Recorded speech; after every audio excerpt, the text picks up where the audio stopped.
Here's what's been on my mind lately. I think I have some anger toward the church, and I just try to act like I don't have anger because I don't like anger. Anger scares me, but I think I have some anger, and I think it's around the secrecy that the church imposes. And I can already hear the arguments coming because they're coming from my past self, and I mean not even that long ago past self, recent past self, and they're coming from everybody that is basically, I mean, a lot of people that I associated with and still do associate with from that past self. And you know, it's not secret, it's sacred, which is one of the things that I'm annoyed about, actually.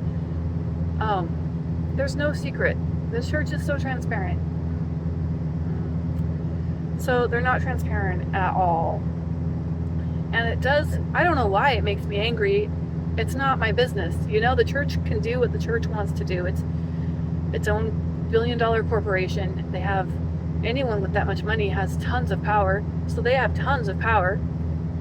And they can do whatever they want. And it's up to them, and it's their business, and it's not mine. So why do I feel angry? I don't know. I don't even know if that's the point of this video. But I just want to say that the whole, like in the temple, well, the temple is a whole other thing. It's garbage. Might have to edit this. I don't know how to edit videos. I don't know how to do anything. I just need to start telling my story. I have to get it out. I have to. It's burning inside of me. So, in the temple, there's a promise that you make that you won't speak evil of the Lord's anointed. And the understanding, at least my understanding of what the understanding is that is the prophets and the apostles and the bishops and the stake presidents, the priesthood leaders in the church, and that speaking evil of them is a sin that will end up in you breaking your covenants in the temple, which are paramount, which are huge, which are like top of the line. Like, if you keep the covenants that you make in the temple, then you're going to the celestial kingdom. And so if you break them, then you're not, right? So, and everything is a secret. And speaking evil of the Lord's anointed goes along with the secrecy. It's just the same thing as saying, don't criticize your leaders. It's the same thing as saying, well, fall in line. And if you disagree, then shut up. And they just think that, you know, these leaders are the mouthpieces of God, all of them, all the time. I mean, and then, you know, you'll hear, well, not when they're not at the pulpit, or not when they're just out and about or whatever, but you're never supposed to speak evil of them. And that is breaking a temple covenant, and that is risking your eternal salvation. And so if you speak in disagreement, that could easily be construed as speaking evil of them, right? So it's just like the system of extreme authority over individuals. And that is part of it. That's part of, here's what we have, and you can't tell people. And you go to the temple and you're not told anything about what you're about to experience. Everything is very weird, and you are given the opportunity to just leave, but you're in a giant group setting most of the time, especially if it's your first time, because all your family and friends are there, and they're so excited that you are finally participating in this super secret area of the church, and you do not want to disappoint them. I was 23, I think, 2004. Yeah, I was 23 when I first did the whole thing. So, I mean, I'd done baptisms for the dead, but I was 23 when I first did the endowment session and the initiatory, whatever else they have. I don't really remember. But everybody was so proud. You know, they were so proud and so excited that I was there, and there was no way that I was going to, when they said, what you're about to do is super, super serious. And if you break promises that you are about to make, then there are very serious consequences that will follow. But if you choose to leave instead of take this risk, or not, just make this step, then you can. But again, it's set up so that, first of all, for your whole life, if you were born in a church, you have been told that this is the highest and the holiest and the very best. Like, this is the ultimate symbol of righteousness and of blessings.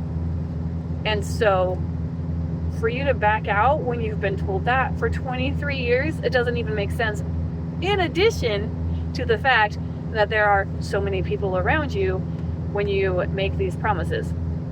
So you're not going to get up and walk away. That's really against, I just think that there would have to be so much courage in somebody, and I certainly did not have that courage at 23 years old. This was everything that I'd waited for. I was about to be sealed to my husband, and it was everything that I've been dreaming of since I was a child.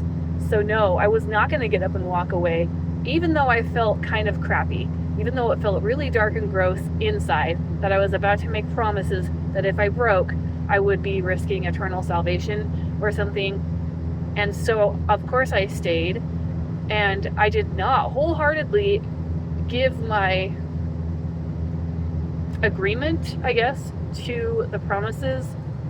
I didn't even understand them. And they always say, well, just keep coming back, it'll get better. And that's because they know it's super weird. So they're going to tell you, keep coming back. And eventually you do get a little bit desensitized to what the crap is going on. And you only do it for yourself once, and every time after that you're doing it for somebody that has died. So, but it does remind you, it reminds you, oh yeah, I made this promise that I was not going to speak evil of the Lord's anointed.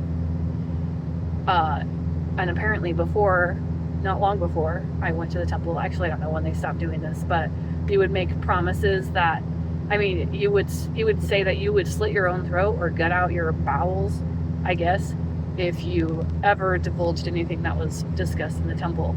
And then to make it even more inaccessible, like the truth is inaccessible, to make it even more inaccessible, you were not allowed to speak of anything that happens in the temple outside of the temple.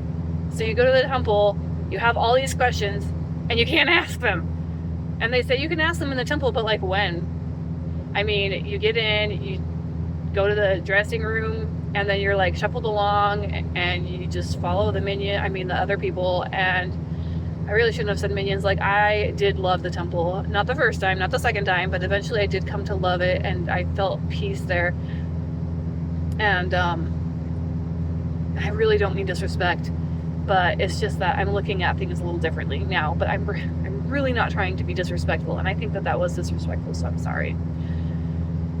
But anyway, so there's secrets, you can't talk about them. There's really no place in the temple that you can. The celestial room, after you do all this stuff, is crowded, and then it also feels like, well, there's going to be another group that comes through really soon, so I got to get off the couch because it's, the best spot in the house, in the celestial room, and someone's going to want to sit there when they come through, and it starts to feel really awkward when you're in there for a very long time. Also, talking in the celestial room is not really something that you do. Like, it's supposed to be super quiet, and people do whisper. But when you have these really weighty questions, you don't want to whisper about them. You don't want to, it would just be so nice to have, maybe afterward, have like a little powwow, like where you don't have to sit and whisper, and you don't have to worry about other people, but you can sit and talk with the people that, maybe you went with. Because once you leave the temple doors, you're not allowed to speak about it at all. And so nobody does. And people ask you, well, how was it? And you can just say, it was fine, it was good, I liked it. And then if you say you didn't like it, then they'll be like, well, just keep going back. Just keep going back. But why should you, when you've already made those covenants for yourself? Oh yeah, it's for the dead people. Because we don't trust God to take care of the dead. And we don't trust Jesus when he said that he is the way, the truth, and the light. And no man comes to the Father except through him. And we don't trust his sacrifice, that it was eternal and infinite and all-encompassing, so that we feel like we have to step in. That was a little tangent, I guess. But what I'm really annoyed about right now is all of the systematic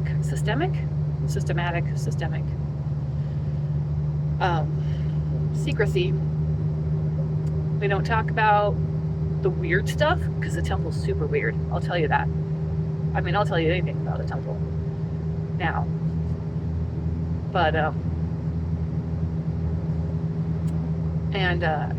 yeah, it's just my problem. And I used to be there, you know? I used to watch conference, and I would feel something in my body that would disagree or react negatively to something that was said. And then I would just tell myself, well, if it's coming from this leader, then it's true, because that's what I was told to tell myself.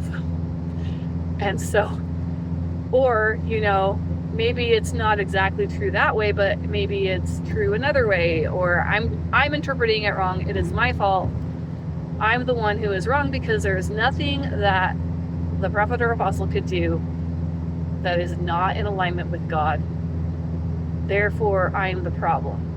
And though I don't ever remember being explicitly taught that, actually in a roundabout way, so I guess it's not necessarily explicit, but indirectly, you know, when prayers don't get answered or something, I can't think of another example right now, but, well, I just didn't have enough faith then. So, you know, if there's a fast for rain and the rain doesn't come, well, it's the faith of the members, of the people who fasted, or who didn't fast. Like, maybe you didn't fast and you could have fasted, and then it's probably your fault that it didn't rain. Like, there's definitely talk of prayers that are not answered are because of the lack of faith of the person that prayed. And that is just further, like, I don't know, I feel like there's a way to explain it, but I'm not reaching it. But it just buries the individual underneath the rhetoric and the crap, and over and over and over again. And when you grow up in a system like that, where the blessings don't come because of your lack of faith, and where speaking evil of the Lord's anointed is like a sin of the highest order,